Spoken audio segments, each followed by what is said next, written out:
Hey there. I just wanted to make a little video for an answer to Sharon's question about calling Hershey to her. I do teach all of the horses to come when called by name, and I think it's a really good idea.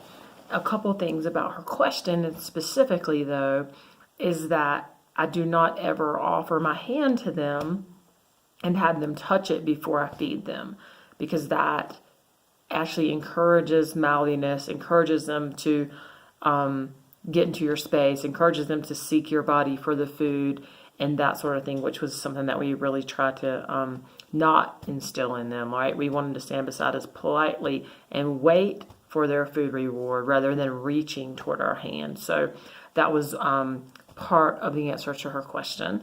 And another part of the answer to that question is that at this point in his training, I would not recommend that particular exercise.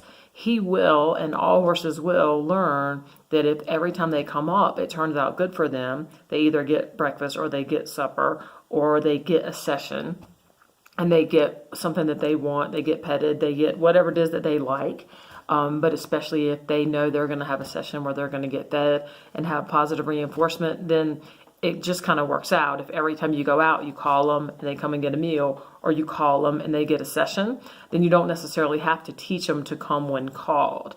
Now, if I have a horse that's very fearful, like a little horse named Pumpkin that I have in my place right now, then I will teach him specifically. I'll work on that specifically. Come to me and I will feed you for coming when called. But in Hershey's case right now, I don't think that that is probably the best choice, because what we're trying to do right now is use variable reinforcement, which means sometimes you get fed, sometimes you don't, sometimes a little, sometimes a lot, sometimes the situation, sometimes not. And it's probably better to wait before we just really would do something like call him and feed him immediately when he comes at this particular point. And like I said, I think if he is called the same way consistently with the same cue, the same tone, using his name every time he's fed and every time he comes up for a session, then that's just going to automatically become part of his repertoire. So I hope that answers your question, Sharon. And if anybody else wants to comment or has any more questions about that, definitely let us know. Talk to you soon. Thanks.